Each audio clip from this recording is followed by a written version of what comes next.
O grande problema, eu acho, dessa questão da manutenção é justamente a forma como o serviço é pago. Se você pensar no serviço tapa-buraco, por exemplo. Fala mais. Que é a grande problema de São Paulo, né? Bom, a gente vê o pessoal tapando buraco, rapidamente ele volta. Você fala assim, mas não executado semana passada, não tinham coberto aqui esse buraco, por que ele voltou, né?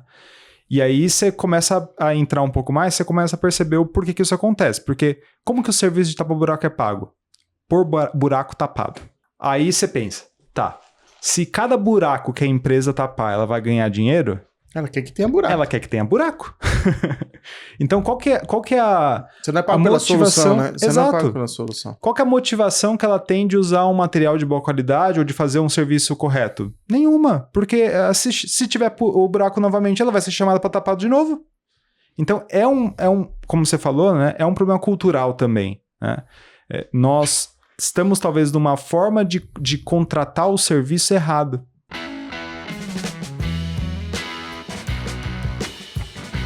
Fala aí, arquiteto Júlio na área. E começamos mais um ICTech, aquele podcast de tecnologia na arquitetura, engenharia e construção. E hoje aqui a gente tem mais um podcast muito rico. Nós vamos falar sobre pavimentação, infraestrutura aeroportuária. Eu estou aqui com Felipe Cava, seja bem-vindo à SPBIM. Obrigado, Júlio, pelo convite. Como você disse, né, meu nome é Felipe Cava, eu sou engenheiro civil, eu tenho mestrado em engenharia de transportes, mais especificamente em pavimentação, e faço doutorado também na parte de engenharia aeroportuária, específico para a parte de pavimentação aeroportuária lá no ITA. Então, isso é um pouco da minha trajetória como profissional, né, questão acadêmica, né, e basicamente eu trabalho só com pavimentação, né, então trabalhei com grandes empresas da área de infraestrutura de transportes, né, na disciplina de pavimentação, e escolhi a pavimentação por, na verdade, uma relação com um professor, né? Virei professor depois, mais para frente, né? Mas a minha escolha na pavimentação, eu comecei na engenharia civil, né, pensando, claro, de uma maneira mais ampla, né? Mas já tinha, de certa forma, um olhar para a parte de transportes, não pavimentação, transportes de um modo geral, né? Queria, na verdade, trabalhar com ferrovias inicialmente, né? Eu gostava muito de metrô e achava interessante e pensava que a minha trajetória ia ser entrar num metrô. E o que aconteceu foi que chegou um semestre, sexto semestre da graduação, eu tive aula com um professor, Creso Peixoto, o nome dele, e ele trabalhava com pavimentação, ele era da área de pavimentação. E tendo aula com ele, eu gostei muito da didática dele, da forma como ele apresentava o conteúdo, e eu resolvi fazer iniciação científica com ele, né? Cheguei para ele e falei, professor, eu quero fazer iniciação científica, não sei a área que eu quero fazer iniciação científica, mas tem que ser com o senhor. Eu quero ter um contato para aprender um pouco mais com o senhor. E aí ele falou assim, você já pensou em estudar pavimentação?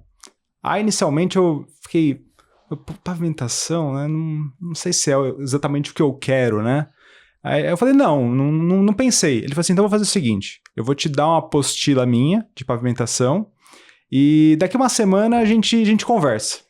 Aí eu peguei a apostila, comecei a ler um pouco sobre pavimentação, ler a apostila dele e eu digo que foi amor à primeira vista, né? Eu comecei a ler aquilo e comecei a achar extremamente interessante, mas interessante por um motivo talvez diferente do que a maioria das pessoas acham, né?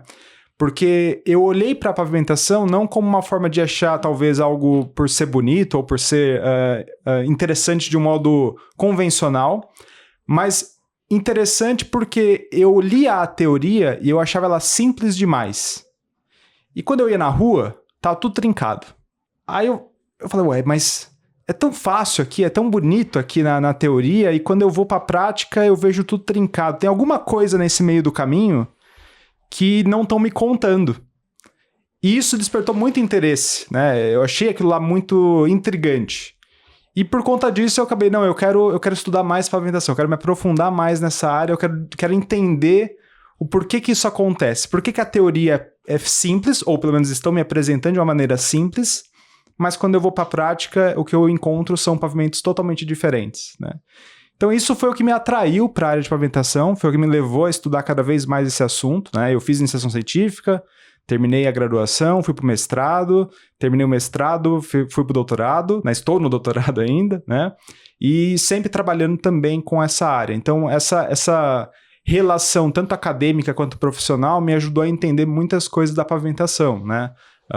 talvez os motivos do porquê às vezes a gente encontra tantos pavimentos trincados, e isso continua me chamando a atenção. E hoje, como professor, né, eu sou professor universitário também, eu tento passar tanto esse amor, de certa forma, que eu tenho pela área para os meus alunos, mas também mostrar para eles os motivos do porquê a gente aprende, às vezes, uma coisa simples, mas eu vou para a rua e eu encontro trincado. Tem motivo para isso.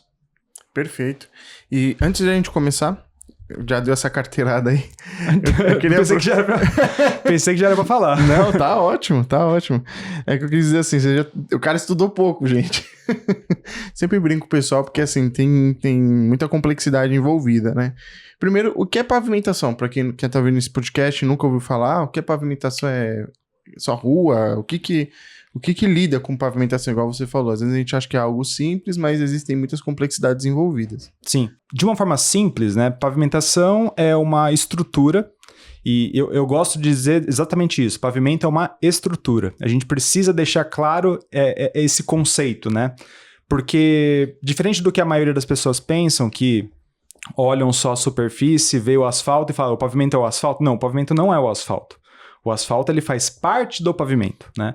O pavimento é uma composição de camadas que tem como objetivo resistir esforços, por isso ele é uma estrutura, mas não apenas isso. Ele tem como objetivo fazer com que você proporcione para o usuário conforto ao rolamento, né? E garanta também para ele segurança. Então você precisa proporcionar para o usuário que vai estar ali andando com um veículo por cima desse pavimento, tanto conforto, para que ele não fique ali se chacoalhando quando ele estiver andando por esse pavimento, e também que ele garanta segurança para ele, seja numa rodovia, seja num aeroporto e assim por diante. E quando a gente fala dessas composições, o que hoje, diria assim, de uma maneira menos complexa, quais são essas composições que existem dentro de uma disciplina de pavimentação, por exemplo? Existem diferentes tipos de pavimentos, né? A gente consegue separar aqui talvez em 4 principais tipos, né? Eu posso dizer um pavimento asfáltico, convencional, que você vai ter, né, uma estrutura ali composta por uma camada de revestimento, asfáltico, né? Por isso recebe esse nome. Uma camada de base normalmente granular, né? Com agregados, que a gente chama de brita graduada simples, né? Que é uma composição de agregados. Uma camada de macadame, que são normalmente agregados mais graúdos, né? Que dão ali composição para essa estrutura. E a camada onde a estrutura é assentada, que é o subleito, né? Então esse é um pavimento asfáltico do mais convencional possível. Aí você tem um outro tipo de pavimento, que é o pavimento asfalto semirrígido, que você vai ter também um revestimento asfáltico, mas a composição da camada de base ou de subbase pode mudar. Então a base pode ser cimentada ou a subbase pode ser cimentada. Eu digo cimentada porque ele tem uma pequena composição de cimento incorporada ali naquele material, né? E você tem outro tipo também, né, que é o pavimento rígido ou de concreto, né? Eu prefiro a terminologia pavimento de concreto em vez de pavimento rígido. Sim. A gente pode discutir um pouco mais sobre isso depois. Mas você vai ter, então, no lugar do asfalto, uma estrutura ali, uma placa de concreto que, basicamente, ela vai resistir todos os esforços, né? De uma certa forma, não exatamente, mas de uma certa forma, você poderia assentar a placa diretamente no subleito sem prejuízos, né? Do ponto de vista estrutural. Tem outras questões de drenagem, essas coisas que entram em questão, mas do ponto de vista estrutural, poderia ser só a placa, né? E a última, né, que eu poderia colocar aqui, tem mais, mas uma última, né, seria os pavimentos intertravados, que normalmente são usados em loteamentos, né, áreas de tráfego mais baixo, não que seja só para esse tipo de tráfego, né? Você pode usar pavimento intertravado em tráfegos pesados também, não tem problema, desde que a estrutura seja dimensionada para isso, né? E o intertravado, basicamente, seria você ter ali um bloco que é colocado na superfície e que vai proporcionar ali para o usuário esse conforto, né? Ou essa estrutura. Entendi. E todos esses, uma curiosidade minha, tem funções drenantes ou porque a gente usava mais também o intertravado, não só por uma questão estética também, mas também pela questão de grande potencial de drenagem. Como que tem uma grande diferença entre esses 4 formatos que você comentou? Bom, independente de qual seja o tipo de pavimento que nós estamos falando, né, eu preciso pensar em drenagem. Então, eu não posso desassociar a pavimentação da drenagem e esquecê-la, né? O pavimento sem drenagem, ele é um pavimento condenado. Eu preciso da drenagem, né? Agora, existem também algumas coisas que precisam ser ditas, né? Que é, por exemplo, eu acho um erro, e eu não concordo, em você permitir a infiltração total de água na estrutura. Então, se essa água vai infiltrar, essa água tem que ser encaminhada para algum lugar. Então, a camada tem que, obviamente, conduzir essa água, permitir essa percolação, mas conduzir essa água para que drenos eliminem essa água da estrutura. Caso contrário, você tem ali uma mudança do comportamento dos materiais que reduzirão a capacidade de suporte que ela tem, de resistência que ela tem para suportar esse carregamento e os defeitos vão aparecer. Então, eu preciso pensar em drenagem, não tem jeito, né? Você pode ter, por exemplo, eu tenho uma região com alta pluviometria e eu preciso, de algum jeito, tirar essa água o mais rápido possível da superfície do pavimento, pensando em segurança, pensando em outras questões. É possível fazer isso com pavimentos asfálticos? É possível, né?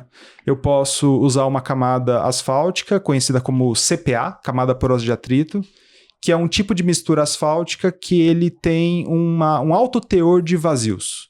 Então, você vai ter ali 18%, 22% de vazios na camada, a água vai infiltrar, só que ela precisa ser drenada depois, senão vai dar problema. Sim, até pelo famoso aquaplanagem. Aquaplanagem, exato. Porque justamente são esses poços que acumulam. Eu não sou nenhum especialista, gente, em infraestrutura, estou falando aqui até como arquiteto urbanista para entender um pouco algumas curiosidades que eu tenho, mas eu acredito que muitas vezes são falhas não só de projeto e também de execução, que esse até é um ponto que eu também tenho uma curiosidade. Eu lembro que, muito tempo atrás, um dos meus primeiros estágios foi na Falcon Bauer. Legal. E na Falcon Bauer eu tive a oportunidade de trabalhar com projetistas de drenagem. Meu primeiro estágio foi na parte de engenharia e não na parte muito de arquitetura. E a gente trabalhou muito com projetos de obra-prima, trabalhamos muito com rodovias. E eu tive a oportunidade na época de entender um pouco, porque a gente está na faculdade de arquitetura e urbanismo, você vai muito para um lado mais de traçado, mas você não entra muitas vezes no detalhe. Às vezes você pode até delimitar, olha, vai ter uma rua aqui eu vou querer 2 vias, vai passar um ônibus, um carro, mas a gente não chega no detalhe da sarjeta, no detalhe da guia, no detalhe da calçada, da inclinação da calçada, porque tudo isso daí é um projeto, né? Eu falo que é um projeto dentro de outro projeto. E depois de muito tempo de eu ter passado essa experiência hoje trabalhando com outros projetos, você percebe quão carentes os projetos são por falta de informação. Sim. E muitas vezes a obra, ou quem está executando, acaba resolvendo na hora. A gente tem hoje, por exemplo, muitas vezes a gente faz o escaneamento com drone dos espaços que acabaram de passar por um processo de terrapleno, e aí quando a gente vai fazer o projeto por cima, que já tem um projeto, a gente vai fazer uma modelagem para fazer uma compatibilização de road, da parte de rodovias, na parte tanto interna de um empreendimento quanto externa. Cara, se eu pego o que está no AutoCAD e eu vou reproduzir em BIM, não funciona. Porque o cara usou uma base na época, ele usou uma superfície na época que não é a mesma dali, e muitas vezes ele não tinha tanta informação, né, de projeto do que estava ali.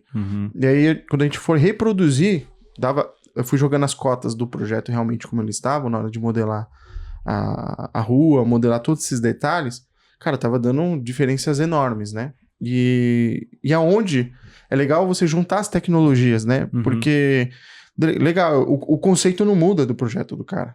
O que vai mudar é a forma como ele vai se adaptar ao terreno. Aí, claro, quem é o profissional vai falar, pô, essa inclinação para essa velocidade de via faz sentido? Eu vou ter que subir, vou ter que aterrar. Então, aí existem... Eu sinto muito essa carência pro lado dos projetistas de usar a melhor tecnologia para eles conseguirem fazer o projeto e ver o que está acontecendo. Porque muitas vezes eles estão com bases ultrapassadas, né? Quando a gente vai dar uma aula de InfraWorks ou Civil 3D, eu ensino sobre nuvem de pontos e pelo drone, porque eu mostro para eles, olha, você consegue ter uma informação mais atualizada e trabalhar em cima de informação atualizada. Ah, mudou a base, você atualiza o seu projeto, atualiza. Como que a gente faz isso de uma maneira mais visual? Porque muitas vezes você resolve muita coisa de maneira visual e depois você vai no detalhamento do projeto executivo. A minha dúvida se dá como que você vê o desafio dessa parte de quando a gente faz o projeto de pavimentação, Aí o pessoal fica pegando aqueles detalhes típicos e só coloca Copia e cola. copia e cola na prancha. Só que existem mais outras complexidades envolvidas, né? Custo, planejamento, envolve patologia, né? Muitas vezes, qual que é o desafio? Qual que é o desafio que se tem para quem está fazendo projetos hoje de pavimentação? Olha, os desafios, na verdade, são vários, tá?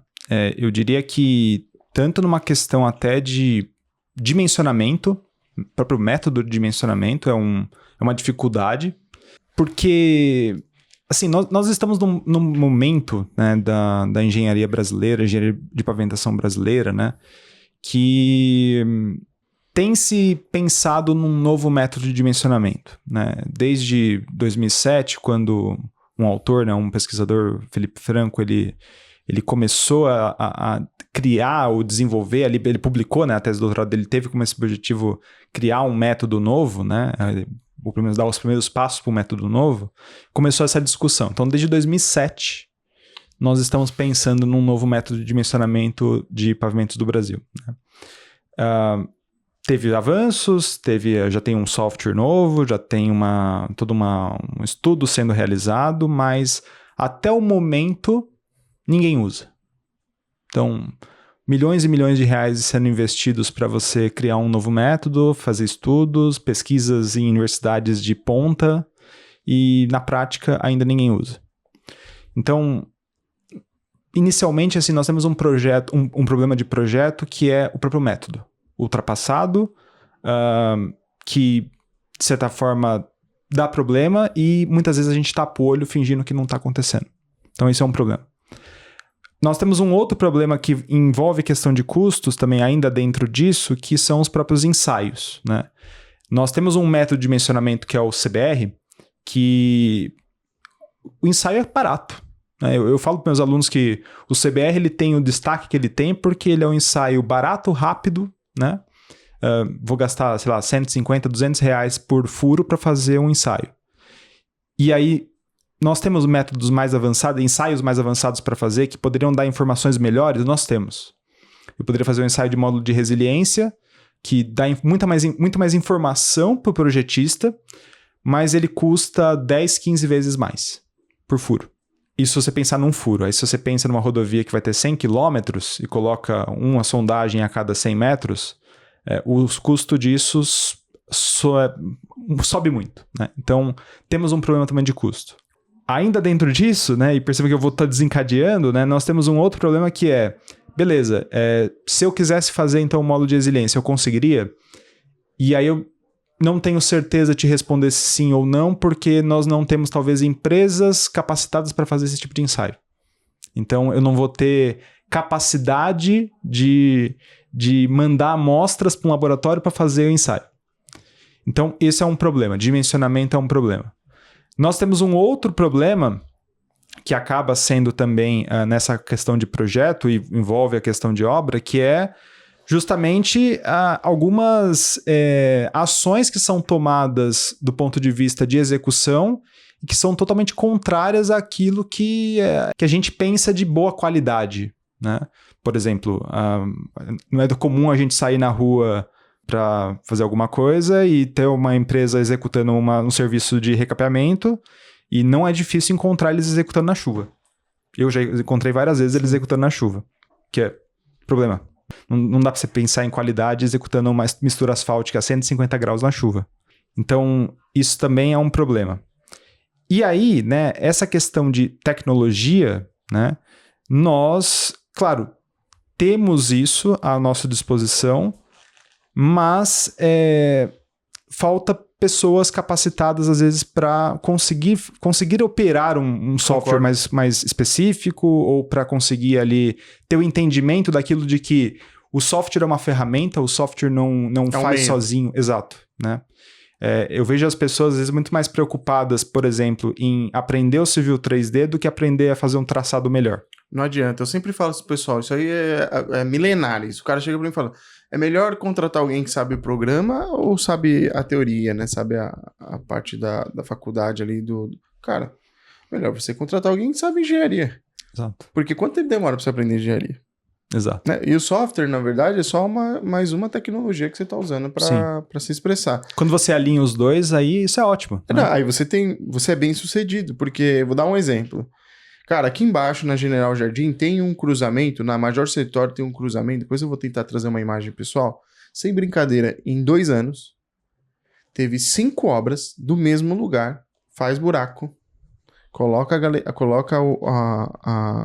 a boca de lobo, aí tira, depois de um tempo volta, faz de novo, volta, faz de novo. E como que é? É sempre... tava 4 pessoas ali, aí para o trânsito, o Detran faz toda uma movimentação, porque é um cruzamento ali. Então, o pessoal parou. Quando você vai olhar, fala assim, cara, eu vou ver onde isso vai dar. Aí, porque eu moro na frente, então eu fico passando ali na frente. Não resolveram o problema, botaram um cone de novo, eles resolveram um buraco e botaram um cone em outro buraco, surgiu. Por quê? É totalmente, ao meu ver, tá? Não vi nenhuma solução técnica ali. Sim, sim. O que você acha, ô José? É assim, tava 2 caras assim, eu olhando assim, sem brincadeira. Eu falei, não tô acreditando no que eu tô vendo. Então, assim, se fosse eu, muitas vezes eu olho assim, cara, se a gente olhar referências externas fora do Brasil, por exemplo, eu recentemente fui para os Estados Unidos, quando você vai para os Estados Unidos, cara, como que é? Por que lá tem a cultura do veículo? Primeiro tem que ter um bom asfalto.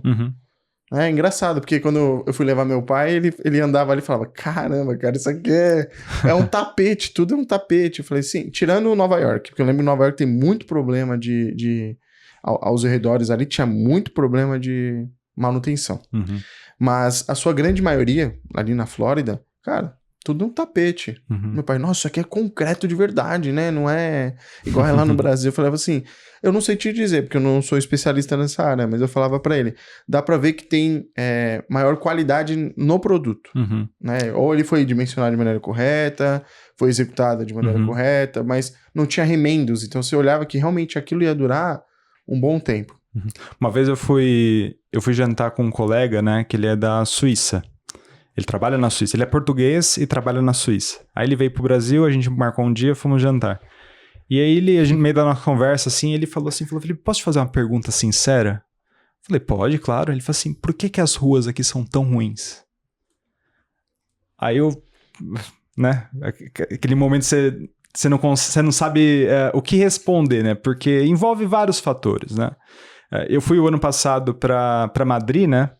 E Madrid também, o que eu percebi, assim, é que a qualidade da infraestrutura é totalmente diferente, né?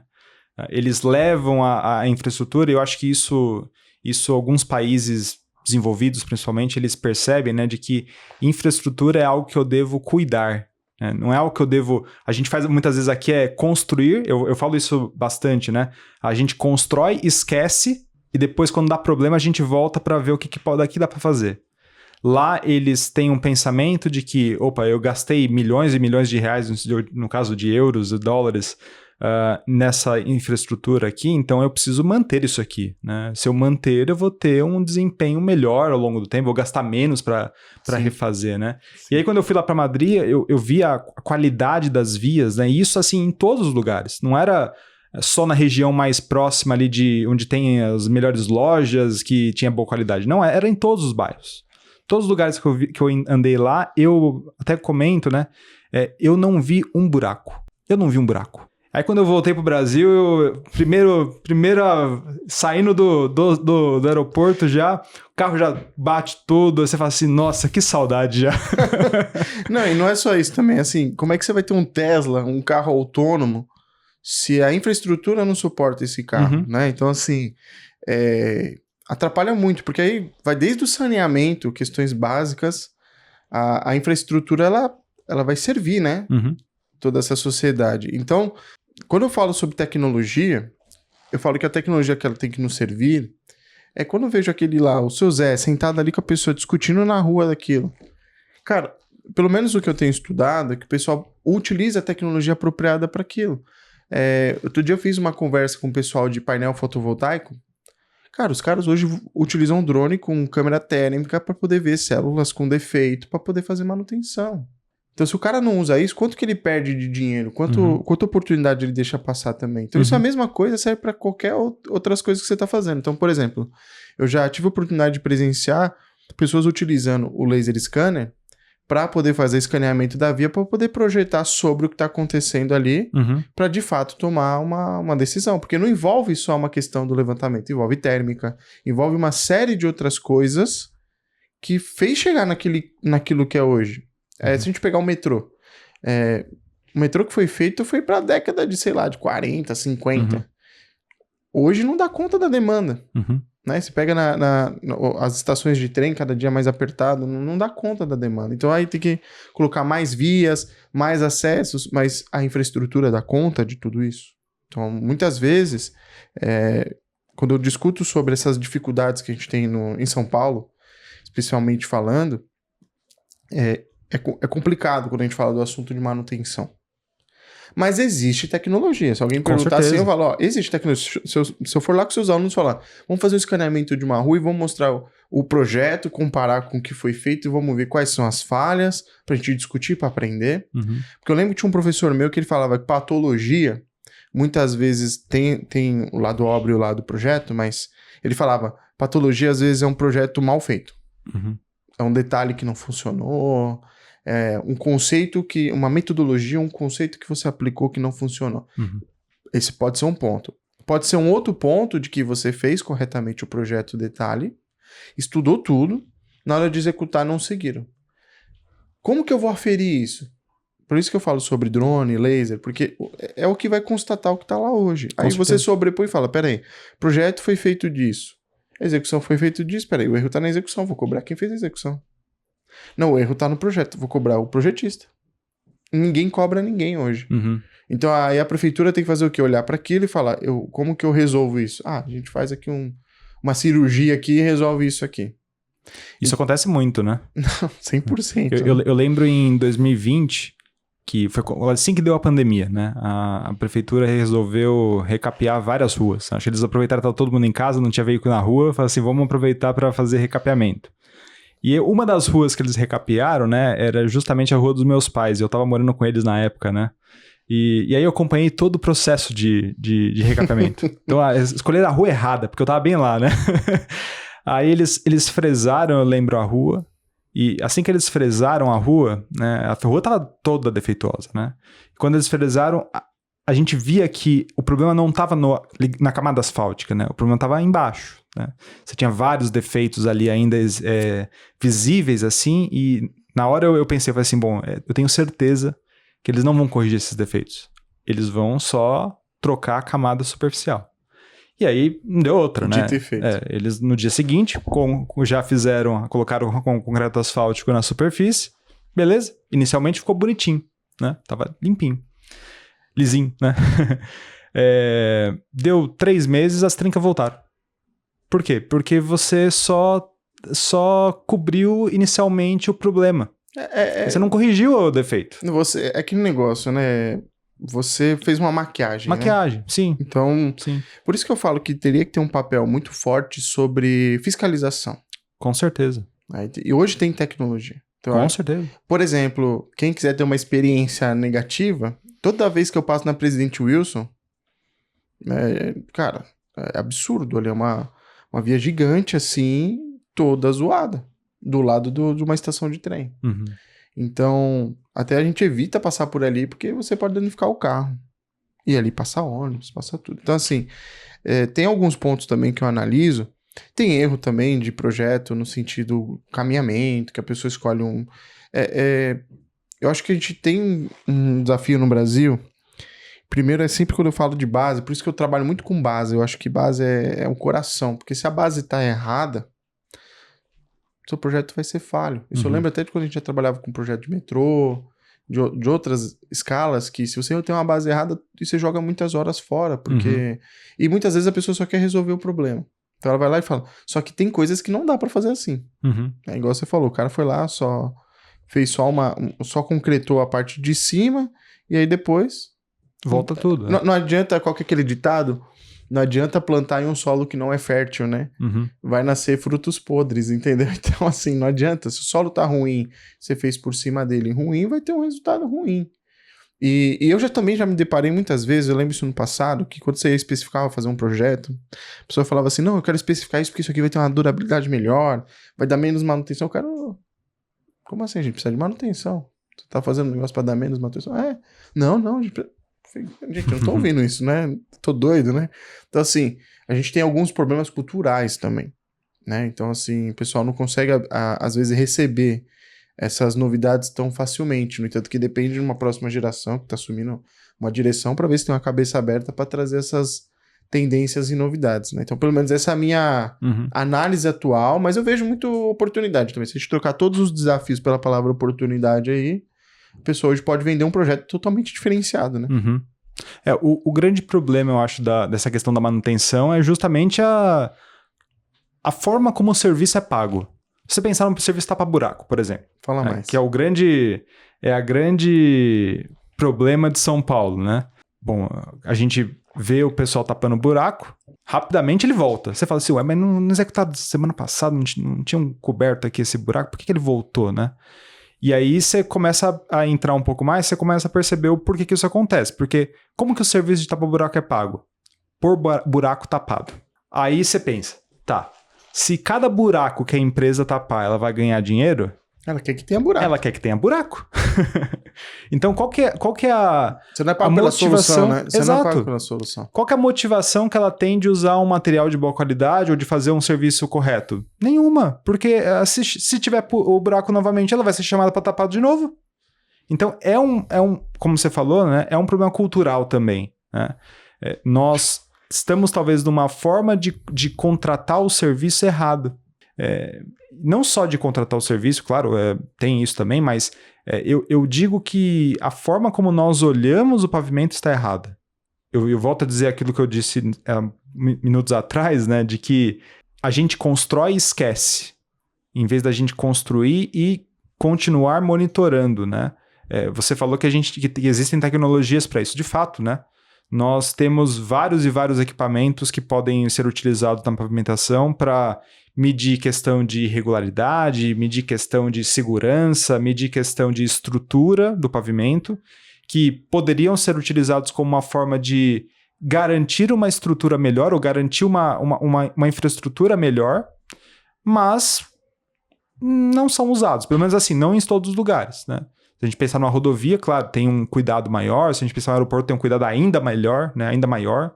Mas quando a gente pensa em infraestrutura urbana, você já viu um veículo de FWD rodando pela rua? Não. Eu nunca vi. Não. E eu percebo isso, que eu trabalho com isso. Então, eu nunca vi. Mas eu já vi vários recapeamentos acontecendo. Sim. Aí você fala, mas se para fazer um projeto de recapeamento eu preciso da informação da FWD e eu não vi esse veículo passando ali, como que o serviço está sendo feito? É meio questionável, né? Não, e quando a gente fala sobre essa parte de tecnologia, que ela flerta muito com a metodologia que está sendo feita atual, porque eu vou dar um exemplo, né? Recentemente a gente olhou um scanner móvel, um SLAM, chama SLAM. Cara, hoje esses SLAM estão muito acessíveis. Tem SLAM que você coloca na bicicleta. Você coloca um aparelhinho, você bota assim na bicicleta, você anda e vai escaneando na rua. Interessante. Você consegue colocar num veículo, um carro. Antes era muito inacessível. Era muito caro, etc. Agora tem muita solução chinesa, então você consegue importar. Então eu acredito que quando você tem o projetista que estiver escutando aqui, que faz projeto de infraestrutura, fala, pô, isso aí que o Júlio tá falando é interessante. Cara, corre atrás disso. Depois a gente coloca umas imagens em alguns vídeos aqui, porque é algo acessível, você pode propor. Muitas vezes a prefeitura fala, eu quero um projeto, se você vai fazer desse jeito, se você vai usar minha topografia, se você vai usar um drone, eu quero um projeto. E eu digo, quem faz um bom trabalho tem mais de um cliente. Porque geralmente a gente está acostumado a não ter esses bons projetos. Por isso que eu falo de novo, não só da base, porque é o registro do que está acontecendo. Então muitas vezes também, quando a gente vai fazer um projeto até de arquitetura, eu sempre pergunto, quais são suas referências, né? Porque se a gente não tem referência, a gente só está no copy-paste eterno. Eu pego uma solução, copio e colo. Pego uma solução, copio e colo. Usa lá o DNIT, segue um padrão e pronto. Né? Então, eu acho que existe também essa questão da paixão pela profissão, que as pessoas também têm que buscar o que tem de inovação? O que tem de... O que eu posso trazer de novo para o Brasil? O que eu posso trazer de diferenciado aqui para os projetos? né? Porque todo mundo ainda faz em AutoCAD, eu falo, cara, você já usou o Civil 3D? Não, mas eu uso como CAD. Não, como uma ferramenta para você detalhar o seu projeto. Já usou o InfraWorks para você verificar? Ah, eu não gosto da Autodesk, quero trabalhar com... Já usou o OpenRoads da Bentley? Já usou alguma outra solução? Porque do jeito que você está trabalhando é muito manual e não tá fechando a conta. Isso eu tô falando ainda só do lado do projeto. Aí tem ainda as dificuldades que você falou que ainda é a contratação. O cara vai fazer tapa-buraco, cara, tem projeto, tem um documento que o cara faz um... Como que isso é feito? Nem norma, às vezes eles seguem. O buraco é mais fundo, né? Mas eu também vejo tudo isso como oportunidade. Eu nunca vejo como, nossa, é ruim, né? Assim, é claro que tem situações... Cara, eu queria ter muito esse número. Eu andei muito tempo de moto em São Paulo. O que tem de acidente, o que tem de problema com quem, ou principalmente delivery, pessoal de iFood que trabalha com isso, que o cara passa no buraco, o guidão zoa, tem acidente. É um assunto complexo. Uhum. Mas a gente tem um custo que o cidadão paga, que não tá ali, né, de depreciação de tudo aqui, do patrimônio dele, por causa de consequência de todos esses projetos e má gestão. Com certeza. Eu falo isso para os alunos, né? Quando a gente pensa em pavimentação, às vezes a gente não tem a noção de como ela impacta o nosso dia a dia, né? Porque, bom, se a gente pegar aqui o nosso modo de transporte principal é o rodoviário, que boa parte das nossas mercadorias são transportadas por rodovias. Aí você tem um caminhoneiro lá, ou sei lá, ele precisa levar, por exemplo, tomate. Ele precisa transportar tomate para trazer para São Paulo para vender ali na quitanda ou no mercado. Se essa rodovia estiver ruim, a quantidade de tomates que serão perdidos nesse caminho é maior. A pessoa que vende o tomate vai perder dinheiro? Não. Aí ela vai subir o preço de cada tomate, para que o lucro dela continue sendo... Para compensar. Para compensar. Se eu tiver uma qualidade de via melhor, quer dizer que eu vou ter menos perdas nesse caminho, consequentemente, o tomate vai custar menos. Isso falando de tomate, né? Mas eu poderia dizer para qualquer coisa, né? Sei lá, até questão de eletrônicos mesmo, que eu vou ter ali um transporte sendo necessário para vender aqui ou para vender lá. Se a via for melhor, isso impacta diretamente no custo.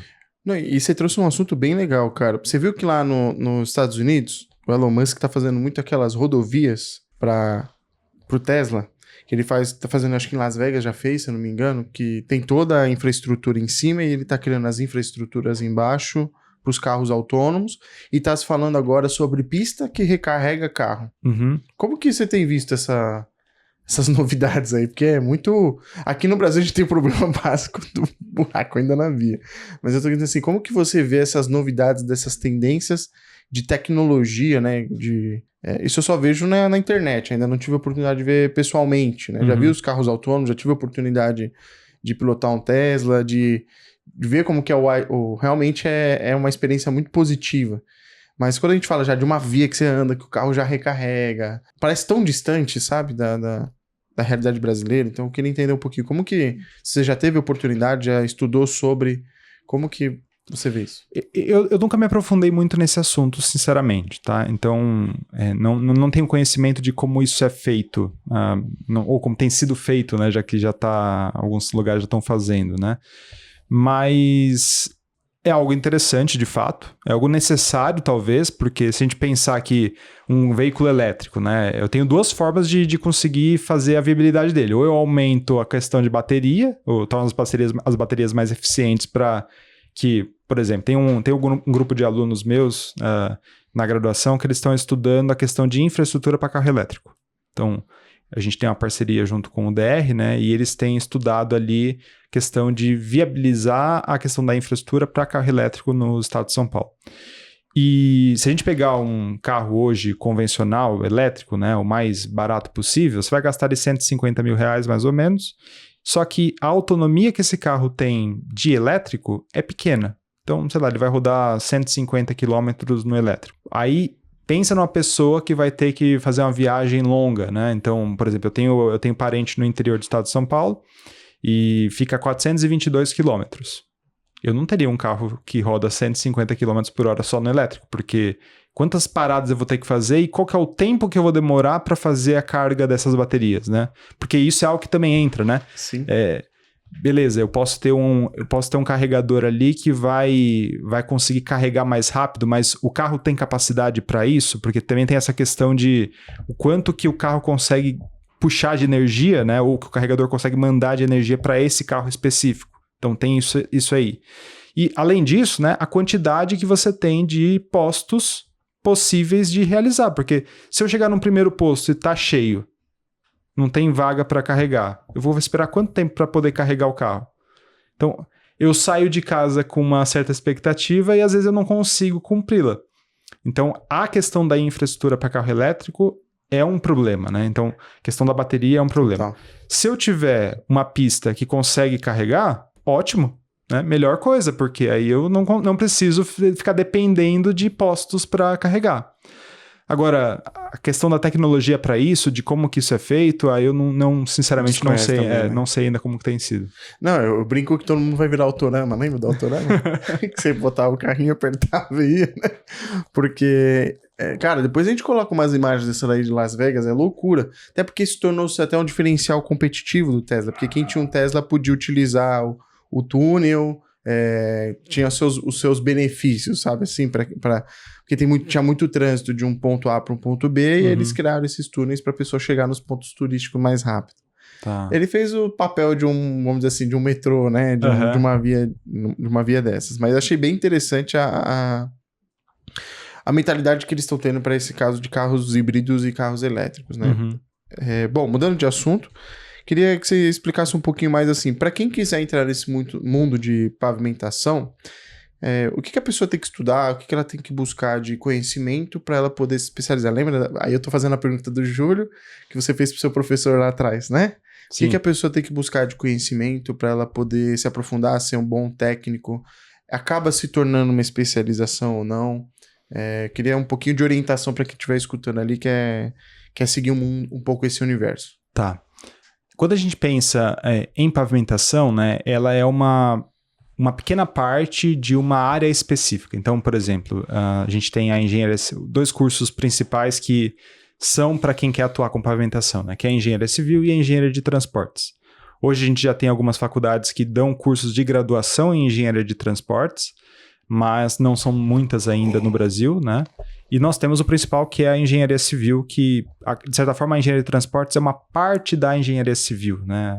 Hoje a gente tem uma ramificação muito grande de engenharias e muitas delas vêm das engenharias base, como você falou, né? A questão da base, que seria civil, elétrica e outras, né?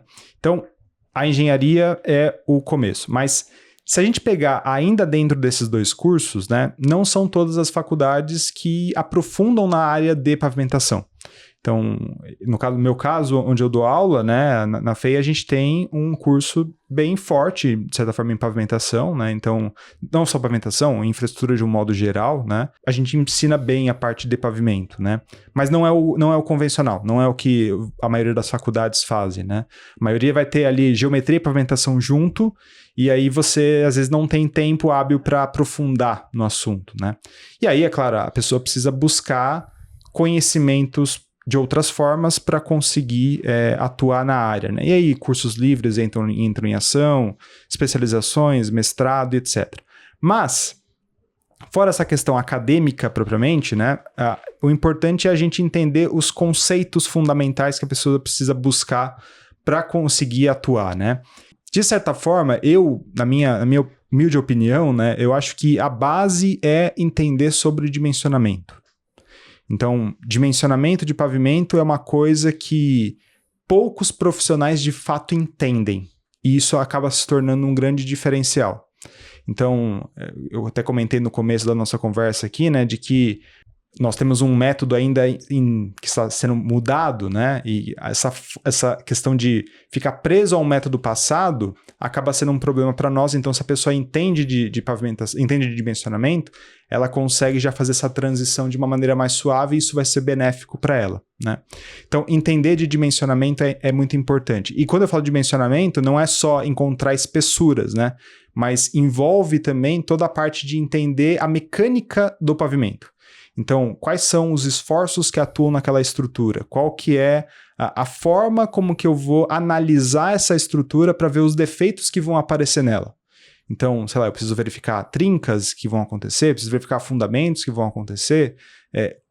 Por que eu analiso isso? Entender os porquês é importante. Então, dimensionamento seria a principal... talvez o principal que eu diria, né? Mas não só dimensionamento, porque a gente precisa também de outras coisas, né? Então, por exemplo, para eu dimensionar uma estrutura bem, eu preciso entender de quais materiais que vão ser utilizados nesse pavimento. Então, você precisa entender bem sobre ligantes asfálticos, você precisa entender sobre os agregados que vão ser usados no pavimento, você precisa entender sobre os tipos de materiais que podem ser usados para a camada de revestimento, base, subbase, etc. Então, entender isso é importante, associado a isso, os ensaios. Então, quais são os ensaios que vão medir ali a qualidade desses materiais? Então, são conceitos importantes para o cara que quer atuar, né? Então, perceba, né? Eu falei de dimensionamento, mas de certa forma ele está associado já com a parte de materiais. E aí, de certa forma, para a gente fechar esse ciclo aqui, a parte de entender sobre gerência. Ou seja, eu vou dimensionar um pavimento, eu vou escolher materiais que são adequados para essa estrutura. E depois de construído, até reforçando aquilo que eu disse, né, eu preciso construir e monitorar, não esquecer. Então, como que eu monitoro? Sabendo como que eu gerencio um pavimento. Quais são os tipos de levantamentos que eu faço para acompanhar essa estrutura? Quais são os defeitos que podem surgir? Conseguir identificar cada um desses defeitos e entender as causas desses defeitos, né? Porque cada tipo de defeito, a gente olha para um defeito e consegue saber mais ou menos o que pode ter acontecido. Então, esse entendimento é importante. E aí, é claro, né? Depois que eu identifico, eu faço esse levantamento, entendo o que está acontecendo com esse pavimento, eu projeto um reforço ou uma manutenção para que ele volte a um estado adequado.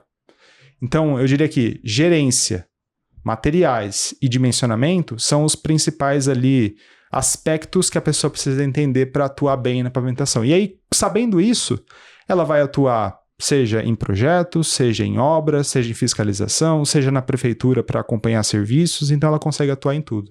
E eu diria que assim, complementando isso, uma coisa que faz muito sentido, principalmente quando a gente fala de BIM, é a questão de interoperabilidade, quando a gente fala sobre comunicação. Por exemplo, na arquitetura, a gente passa brevemente por muitas disciplinas. Por quê? Porque muitas vezes você ali é um maestro.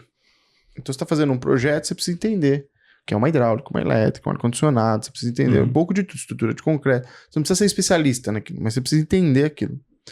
E eu acredito que isso deveria ser para todas as profissões, na verdade. Porque você está fazendo pavimentação, tá? O que tangencia a pavimentação? Com certeza, sim. Essa é uma... eu tenho sinalização, tenho que estudar. Drenagem. Eu tenho geométrico, eu tenho terrapleno, tenho, não sei se puder me ajudar a complementar, paisagismo. Sim. Geotecnia, urbanismo. Sim. Então, tem muitos fatores que envolvem, né, ali, topografia. Então, eu digo assim, para quem tá escutando o podcast, o professor falou isso, mas também tem os pontos que é interessante você ter pelo menos um conhecimento prévio. Com certeza, sim. Porque às vezes a faculdade, ela nos passa assim, você vai fazer esse copo, então você tem que saber os materiais desse copo. Mas a gente não estuda quem bebe esse copo. A gente não se aprofunda em como é comercializado esse copo. Então a gente tem outras coisas que tangencia esse cara que é negligenciado, entendeu? Sim. Então, e eu acho que isso faz muita diferença para quem é projetista. Até porque, Júlio, é que acontece, né? Quando a gente está trabalhando num escritório de engenharia, né? Nós temos, de certa forma, uma relação ali com o pessoal de várias áreas. Então, por exemplo, qual que é a ordem aqui de como você recebe a informação, né? O pessoal faz o levantamento topográfico, manda para o pessoal de geometria, o pessoal de geometria faz todo o traçado, define ali os caimentos, define ali toda a geometria da via, e aí depois que ele monta essa base é enviado para cada uma das disciplinas para começar o projeto. Então, manda o pessoal da pavimentação, manda o pessoal da geotecnia, manda o pessoal da drenagem, cada um faz a sua parte. Só que muitas das decisões que a gente precisa tomar, elas são em conjunto. Então, por exemplo, eu vou fazer o meu pavimento, eu preciso conversar com o pessoal da drenagem para falar, onde eu vou colocar meu dreno aqui? Porque senão, né, vai dar problema, como eu já comentei anteriormente, né? O pessoal da geotecnia também tem a relação ali com nós, né, com a gente da pavimentação. E até outra questão, né? Se a pessoa não tem esse conhecimento, pelo menos básico, sobre essas outras disciplinas, pelo menos para você conseguir comunicar, o que pode acontecer? O pessoal da geometria fez ali o traçado, e a gente sabe que a vida de projetista é corrida pra caramba, então, às vezes, acaba passando alguma coisa ou outra, e aí você tá ali fazendo, você ignora tudo que os outros fizeram, você não analisa aqueles documentos, a hora que chega lá no final, percebe que tinha um erro, aí volta tudo, perde tempo, perde dinheiro, dá muito retrabalho. Então, essa comunicação, né, ela é importante, e você ter esse entendimento é importante também, até para você fazer a análise daquele projeto que você está recebendo, saber se aquilo faz sentido ou não, né? Então, sei lá, às vezes acontece de você receber um projeto da geometria e, sei lá, o caimento está errado, está invertido. Então, onde devia estar fazendo a curva, tá o caimento de um lado, tá para o outro. Aí você fala, mas tá estranho isso aqui. Então, ter isso é importante, para pelo menos você conseguir se comunicar com as outras disciplinas e fazer o seu projeto de melhor forma possível. Mas aí eu vou te trazer até uma solução, que eu acredito que o BIM ele veio muito forte, que é a questão da comunicação. Quando a gente trabalha com uma edificação, muitas vezes, o arquiteto, posso trocar de outra forma o que você falou, só que para outro cenário, né? Uhum. O arquiteto faz lá o projeto base conceitual, depois vai para a estrutura de concreto ou a metálica, fundação, volta para a arquitetura, compatibiliza, depois vai para instalações, premissa de instalações, aí vai indo o projeto. O que mudou o game? Porque todo mundo trabalhava em CAD. Quer dizer, trabalhava não, eu falo trabalhar porque a gente já trabalha faz muito tempo em CAD, né? Foi desde 2012. Muitos ainda trabalham com CAD, né? Mas muitos ainda trabalham. Mas assim, para quem tá escutando, para entender um pouquinho, porque o CAD é um processo de desenho, eu falo que é uma prancheta virtual. E uma das coisas que faz a diferença no BIM, aí eu não tô falando nem do Revit, do ArchiCAD, do SketchUp, do Infra, tem muitos programas. É que a gente passa a conversar tudo em um único ambiente. A gente chama de CDE, que é o Common Data Environment, que é um ambiente comum de dados. Uhum. Então, muitas vezes você vai fazer uma reunião, antigamente abre aí o CAD, vamos dar uma olhada. Tá, vê ali a sessão. Tá, mas você tá com a última base? Não tá? Então, assim, você tem pedaços de informação.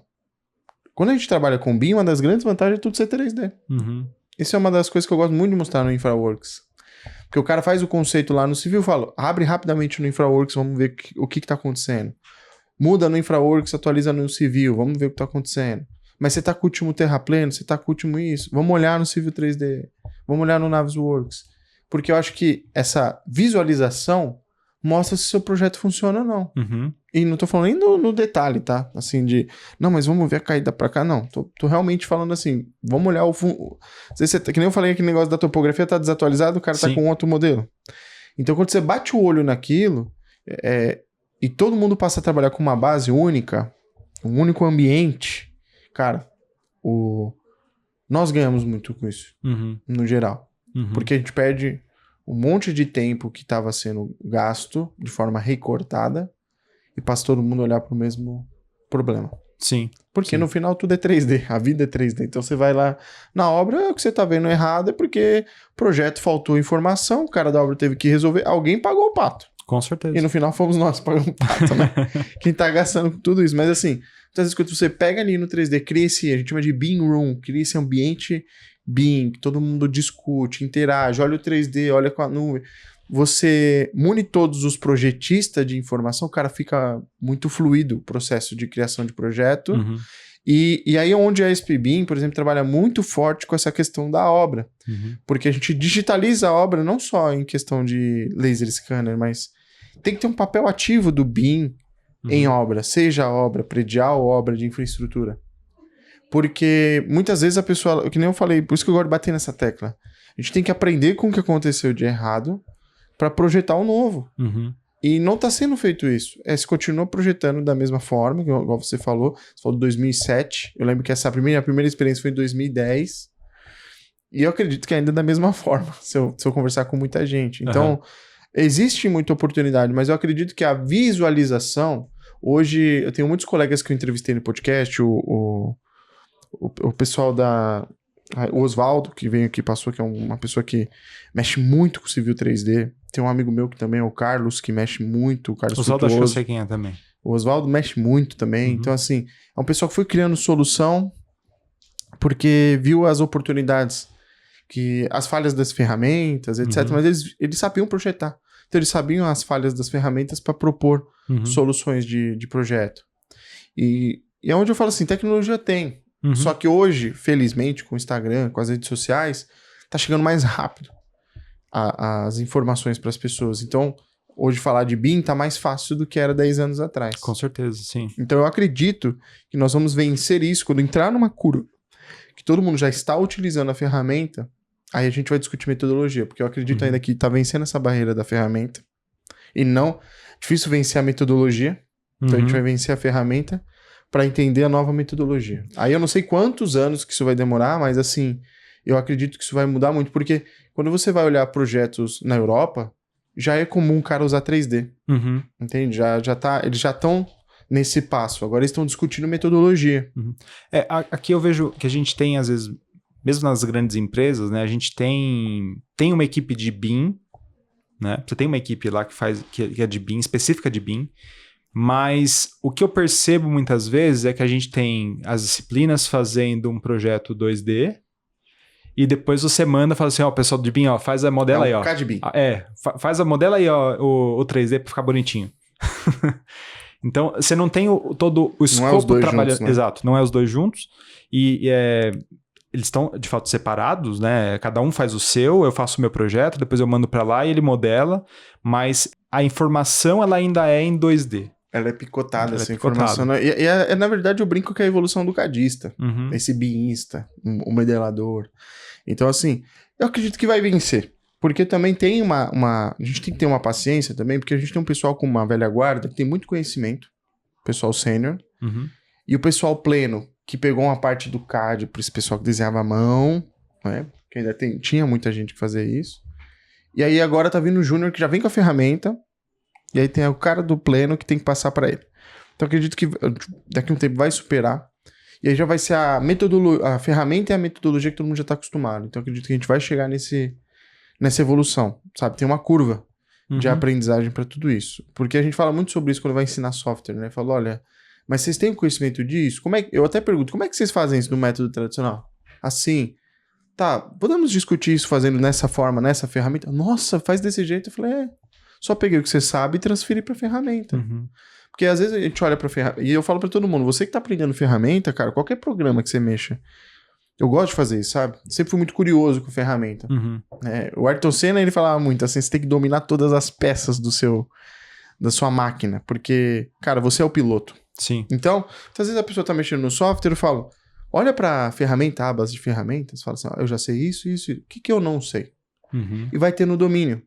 Porque se você vai ter no domínio, você consegue cobrar as empresas de software a aprimorar o software dela, porque ela cobra anualmente por isso. Sim. Então você consegue falar, olha, eu tô sentindo falta de uma ferramenta que faça isso. Eu peguei a integração do InfraWorks com o Civil, e muita gente fala, pô, mas o Infra é só pra ver ali em 3D. Eu falo, gente, negativo. É que tem um fluxo que hoje é difícil de entender esse fluxo. E aí vai entrando novas informações, e aí você perde a noção do fluxo. Então, muitas vezes o que eu faço até com os meus alunos é, vamos aprender isso da ferramenta. Vamos aprender isso daquela ferramenta. Vamos aprender isso da ferramenta. A teoria você sabe, agora vamos desenhar o workflow. Né? Porque uma coisa, não existe como você já ir fazendo e sabendo do jeito que você está fazendo. Não existe isso. Então a pessoa está aprendendo. Então ela primeiro aprende uma coisa, aprende outra, Depois eu vou lá no finalzinho e falo, a gente era daquela época do Telecurso 2000, vamos recordar tudo e agora vamos desenhar o fluxo. E aí eu discuto o fluxo com eles, mapa mental. Agora que vocês aprenderam tudo, o que ferramenta a gente usa para isso?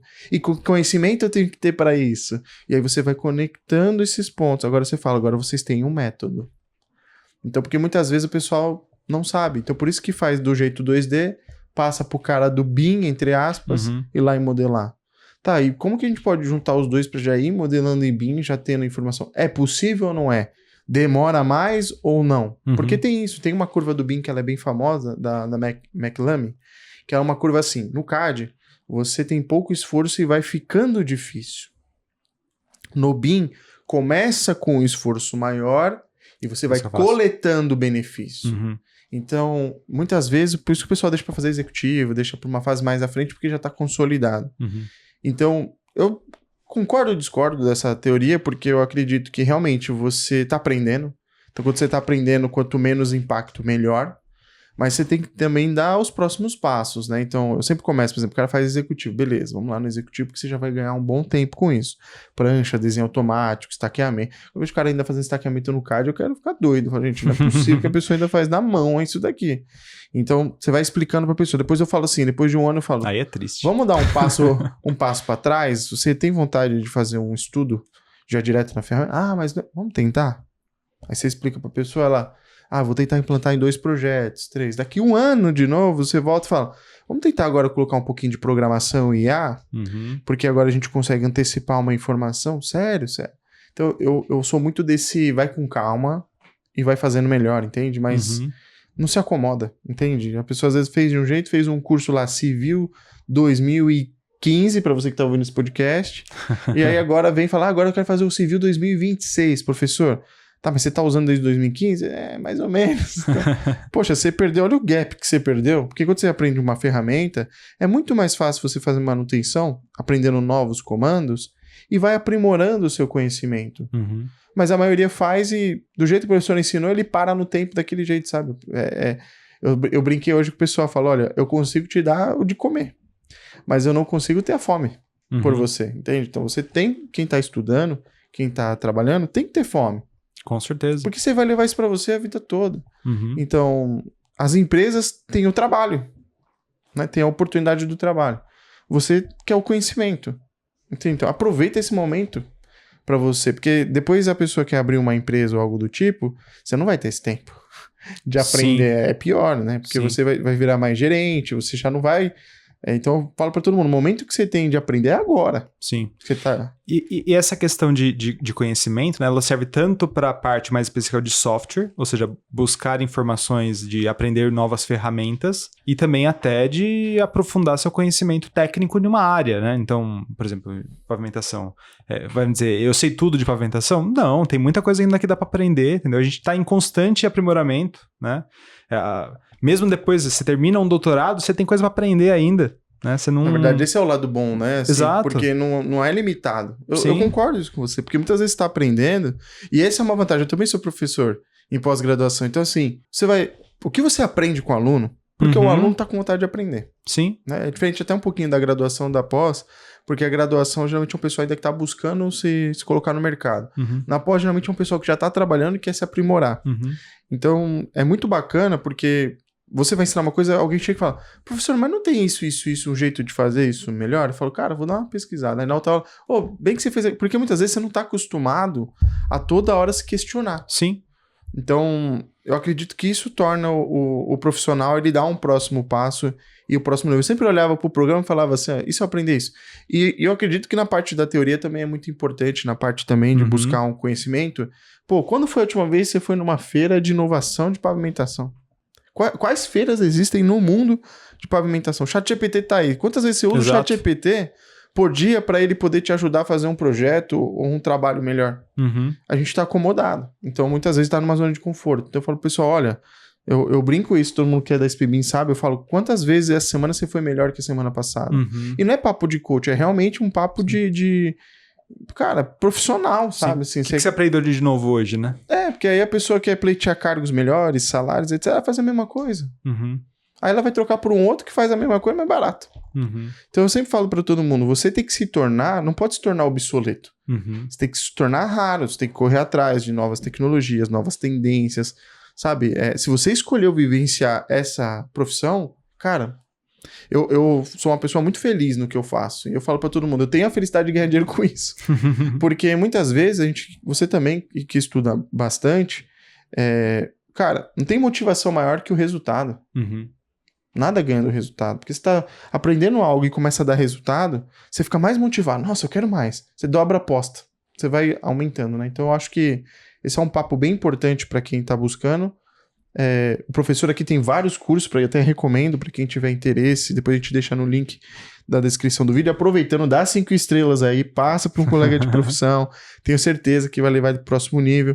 A gente tem eu sempre falo que a gente tem um compromisso muito sério com quem está ali no podcast e também com os nossos clientes e alunos, porque eu lembro quando eu comecei a minha empresa, sabe? Não tinha muita coisa nesse assunto. Eu falei, cara, vou tentar. Você escrever um artigo, comecei a publicar um conteúdo, sempre gostei muito de falar daquilo. Eu falei, vai que tem gente que é que nem eu, que quer saber. E tem gente que começou a, Júlio, posso falar com você? Posso ver isso? Então, hoje a gente vai numa feira, às vezes a pessoa me conhece porque viu algum conteúdo meu. E eu acho isso, para quem tem vontade de aprender, o universo ali, hoje tem muita gente carente, né? Tem uma demanda muito grande para todas as áreas, né? Em pavimentação eu tenho certeza que tem muito. Sim. No começo da nossa conversa aqui, eu falei um pouco do que me chamou a atenção na pavimentação, né? Mas eu não falei como que eu de fato entrei na pavimentação. E isso tem muito a ver com essa nossa conversa de agora. Porque, beleza, eu gostava de pavimentação, eu queria atuar em pavimentação, mas eu não tive oportunidade na minha época de fazer um estágio em pavimentação. Isso, eu até fiz uma publicação recente agora no LinkedIn, justamente falando sobre isso, né? Que os alunos hoje, os estudantes hoje de engenharia, eles estão num momento em que eles têm a oportunidade de escolha, coisa que eu não tive na minha época. Então, eu não tive a oportunidade de fazer estágio em pavimentação e eu queria, e não consegui. E eu me percebi no momento em que assim, eu ia me formar sem ter feito estágio na área que eu queria e eu precisava de algum jeito me destacar para conseguir essa primeira oportunidade. E o que eu fiz naquela época foi justamente buscar mais conhecimento. Então, era comum, por exemplo, os meus colegas de sala, né, no último ano de engenharia, me encontrar sentado no corredor antes da aula começar com um livro técnico de pavimentação, lendo como se fosse uma história de romance. E eu estava lá, estudando. Então, todo momento livre que eu tinha, eu estava estudando. Li vários livros de pavimentação naquele ano, fiz vários cursos com professores que eu tenho contato até hoje na área naquele ano. E depois de terminado, ainda não tive essa oportunidade, fui fazer o mestrado e nessa conversa, nesse momento de fazer o mestrado, foi quando eu tive contato com um professor, foi o professor Carlos Suzuki, que é uma grande referência na área de pavimentação, e a gente acabou, ele foi meu orientador de mestrado, a gente acabou tendo essa proximidade, e aí, de certa forma, né, foi quando eu comecei a entrar de fato na área de pavimentação. Eu tinha conseguido uma oportunidade antes dentro da área de pavimentação, mas não era exatamente o que eu queria. Eu estava trabalhando mais com a parte de estabilização de solos para estradas, mas o que eu queria mesmo era fazer projeto. Nessa nossa conversa ali, chegou um momento que eu estava quase para finalizar o mestrado. Eu falei, professor, eu vou começar a mandar currículo para as empresas e tal, e nesse momento eu consegui uma oportunidade de uma entrevista numa empresa. Eu tinha passado na entrevista, fui falar para ele, falei, professor, vou começar em tal empresa. Aí ele falou, não. Eu falei, não, eu quero que você venha trabalhar comigo. Aí foi quando eu acabei recusando naquela época a proposta da outra empresa para ir trabalhar com ele, porque para mim era o que eu queria, né? Era ter esse contato, trabalhar com um profissional que eu tinha como referência, né? E isso foi possível por conta do conhecimento que eu fui adquirindo ao longo do tempo. Você criou o seu ambiente, na verdade, sim. Né? Isso eu achei muito legal, cara. Parabéns. Porque muitas vezes a gente tem até pessoas que trabalham aqui na SPBIM, são alunos nossos, colegas de profissão. E eu acredito muito nessa parte da educação. Você criar esse ambiente, esse ecossistema, né? Porque muitas vezes, às vezes eu tô falando com um cara, eu vou abrir vagas de arquitetura, eu tô recebendo do cara do Acre, do Nordeste, do Sudeste, do Sul. Uhum. Então, o pessoal que às vezes está numa região que não tem oportunidade. Sim. E quando a gente fala de tecnologia, o home office, a tecnologia, ela tá permitindo, ela quebrou barreiras para levar oportunidade pro Brasil todo. Sim. E até a questão do próprio marketing, né? Quando a gente pensa em marketing, às vezes existe um pensamento estranho, o pessoal de marketing aqui vai talvez me crucificar, mas às vezes a gente pensa no marketing de uma forma errada, né? E eu digo não o pessoal de marketing, as pessoas olham o marketing como uma forma errada. Porque, por exemplo, nós profissionais usamos marketing a todo momento, né? A forma como eu me posiciono numa rede social, a forma como as pessoas vão ver o meu conteúdo também é marketing, né? É um tipo de marketing. Então, eu acho que falta muitas vezes os próprios engenheiros, os próprios arquitetos e outros profissionais enxergarem que o marketing deveria ser uma coisa que todas as profissões precisam, né? como que eu posso utilizar as ferramentas, utilizar redes sociais, utilizar outros recursos para que eu tenha um posicionamento, né? Então, LinkedIn é uma excelente maneira de você se posicionar, de você ensinar, de você mostrar para as pessoas que você tem um conteúdo. Eu comecei a utilizar o LinkedIn justamente nesse período que eu não tinha ainda oportunidade, né? Antes de me formar, eu já compartilhava no LinkedIn conteúdo, e antes disso eu já tinha o meu blog, né, o Além da Inércia, que compartilhava conteúdo. Então, desde 2015, eu compartilho conhecimento técnico de engenharia civil inicialmente, e depois, mais para frente, começou a falar especificamente de pavimentação, né? Então, eu já divulgava ali com o objetivo de mostrar que, ó, eu tenho esse conhecimento e essa é a minha posição. E isso traz muitos benefícios porque tanto empresas te enxergam diferente, quanto os próprios profissionais vão te enxergar diferente. Muitas das pessoas que hoje são meus alunos em cursos me conheceram justamente porque eu me posicionava nas redes sociais. Então eu acho que utilizar essas ferramentas de marketing também são importantes para que você consiga mais oportunidades, né? Conhecimento técnico é importante? Com certeza. Só que se você tiver o conhecimento técnico, você guardar esse conhecimento técnico para você, talvez as pessoas não saibam que você tem ele. Não, eu brinco muito com o pessoal, falo assim, ó, tem muita gente boa em casa. Sim. Né? Então assim, ou tem muito produto bom na prateleira. Sim. Então, eu acredito que tem... Aí a conversa vai longe, né? Se a gente for falar sobre... Não ensina nada sobre direito na faculdade, não ensina nada sobre administração, sobre vendas, sobre marketing. Uhum. Hoje eu tenho que gastar de dinheiro aí para aprender tudo isso, porque eu não... Eu acho que vem muito da nossa cultura também, né? Da forma como o país foi colonizado, e tem toda uma cultura aí que, se você for afim, que você vai perceber, a gente veio muito de trabalhar para os outros, menos de ser um país muito... empreendedor, então tem uma série de outras questões que influenciam, impactam, né? Mas eu acredito que também tá tendo uma movimentação muito boa. O Brasil eu tenho muito orgulho de ser brasileiro, eu falo para todo mundo assim, o Brasil ele tem uma energia, né? A gente tem uma energia, a gente percebe em tudo que a gente faz, né? A forma de executar, né? Que a gente tem uma intensidade muito grande. O que tá faltando muito realmente buscar parte técnica, buscar referência e trazer isso pro Brasil. Né? Então é por isso que muitas vezes quando eu vou para fora, eu falo, pô, isso aqui é legal, vou levar pro Brasil. Eu vejo isso muito como oportunidade como brasileiro, porque eu acredito que sim, aqui tem um potencial gigantesco de sermos um país um dia de primeiro mundo. Né? Sim, com certeza. Pra gente concluir, queria que você deixasse ali uma reflexão, um pensamento para o nosso ouvinte. Legal. Bom, como eu achei a nossa conversa que foi para uma direção também dessa questão de estudo, né? Eu sou uma pessoa que eu valorizo muito o estudo. Eu acho que o estudo fez total diferença na minha vida, tanto profissional quanto outros sentidos, né? E eu acho que as pessoas elas têm que justamente buscar o desenvolvimento, né? Então, eu preciso estudar mais, eu preciso aprender coisas novas, eu preciso ficar por dentro das novidades, e não adianta eu simplesmente parar no tempo e achar que eu vou continuar tendo uma carreira de sucesso, porque não é assim, né? O mundo hoje é muito dinâmico, né? As coisas mudam muito rápido. Então, se eu pudesse dar alguma indicação, e isso eu falo muito com os meus alunos de graduação, né? Às vezes eles chegam para mim e falam assim, cara, eu preciso de um conselho. Eu preciso de alguém me ajudando com alguma coisa. O que eu posso fazer nesse caso? Eu falo, ó, o que você pode fazer é estudar. Estudar é a melhor decisão que você vai ter. E aí, né, a gente vai tanto num sentido de pós-graduações, cursos livres, mestrado, doutorado. Eu sou um cara que eu incentivo muito o mestrado.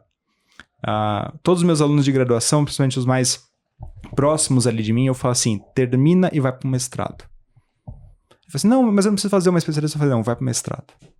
Por quê? Porque eu acho que o mestrado, ele te dá um conhecimento que é um nível diferente de uma graduação, de uma pós-graduação lato sensu, mas eu acho que ele te abre uma visão diferente. É um modo diferente de enxergar as coisas. Eu digo que eu fui um profissional diferente antes do mestrado e pós-mestrado. E com certeza você também é um profissional diferente antes do doutorado e após o doutorado. Porque eu acho que a forma como você começa a enxergar as coisas é diferente.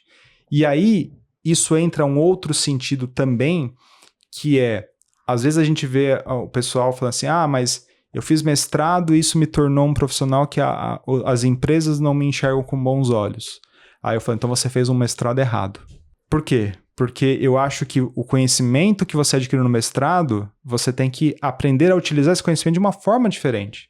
Então, se a empresa não está enxergando isso em você, mostre para a empresa que esse conhecimento vale a pena. Perfeito. Né? Isso é o que, para mim, traz o diferencial.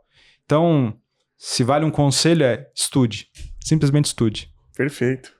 Não, eu lembro até quando eu gravei o podcast com a Samara Mello, da CCR, e ela falou sobre isso, né? Quando eles entenderam que a infraestrutura, uma montagem de equipe, ela falou assim, olha, eu preciso de alguém, eu preciso de um pesquisador. Eu preciso de alguém que realmente estude, tenha uma metodologia e etc. Eu preciso de alguém fazedor. Então ela entendeu que como é uma estrutura de equipe, e eu acredito que isso não é essa cara que não é todo mundo que percebe isso não. Uhum. Até os nossos pilares da SPBIM é pesquisar, ensinar e trabalhar. Uhum. Se eu não sei, eu pesquiso. Se eu pesquiso, eu ensino. Se eu ensino, eu trabalho. Uhum. E eu fico nesses pilares de alta performance. Porque os pilares de muita empresa é trabalhar, trabalhar, trabalhar. de faculdade, geralmente é pesquisar, pesquisar, pesquisar. Sim. Então, não, vamos juntar, fazer essa tríade. Porque eu acredito que realmente eu sou professor. Todo mundo sabe que eu fico muito em cima da galera aqui para eles estudarem. A gente até incentiva muito o estudo. Então é importante... Eu corroboro disso que você disse sobre a parte de Se eu puder ensinar. só complementar, Júlio, eu sou professor da disciplina também de trabalho de conclusão de curso, né? Então, eu dou orientações para o pessoal sobre questão de dissertações, de monografias de conclusão de curso, né? E uma das coisas que eu falo para eles é o seguinte, eu falo, pensem no tema que vocês querem escolher de trabalho de conclusão de curso, não para cá, não para hoje, mas para fora. Show. Então, beleza, eu tenho um trabalho aqui que vai, sei lá, agradar as pessoas que estão próximas, legal, mas o que você vai fazer com esse trabalho depois? Então, não pensa no hoje, pensa no amanhã, né? Então, eu vou fazer o meu trabalho de conclusão de curso pensando em como que o mercado vai enxergar esse trabalho e como que eu posso me vender com esse trabalho. Perfeito. Monetizar ele, né? Exato. Eu vou dizer até um segredo, ó. Eu fiz muitos MBAs. Eu tô indo agora pro meu 8º MBA. Só pra você ter uma noção. E assim, acho que de 8, 3 MBAs é curso da SPBIM. Legal. Então, assim, pelo menos você pagou. Vamos dizer assim, eu pago o meu curso, pelo menos. Então eu falo pra todo mundo, o que você tá estudando, o trabalho de construção de curso, assina embaixo. Tem que te gerar dinheiro, tem que te gerar, ou se não for dinheiro, uma questão monetária, mas ele tem que te gerar algum know-how, ele tem que te gerar um conhecimento que de fato você vai aplicar ali depois. O pior trabalho de conclusão de curso, eu falo isso para os alunos, é aquele que termina na biblioteca da faculdade, que ninguém nunca vai ler. Fica estocado num CD ainda. Fica estocado lá, ninguém nunca vai ter acesso, ou pouquíssimas pessoas vão ler. Então, eu tenho que pensar para fora. Como que eu vou usar esse trabalho para alguma coisa lá fora? Aí entra oportunidades de emprego, entra uma própria empresa que você pode abrir, um curso que você pode criar, mas tem que ser usado para fora. Não, eu vou até trazer um parênteses. Teve um colega meu que ele queria muito trabalhar numa empresa na Austrália, né? Ele fez todo o TCC dele em cima dessa empresa. Depois ele foi lá, quando ele se candidatou à vaga, ele mandou e falou, fiz um TCC inspirado na empresa. Hoje ele trabalha lá como BIM Manager. Legal. Olha que loucura, cara. Então eu falo pra todo mundo, assim, você tem que ter muita proatividade, muita ação.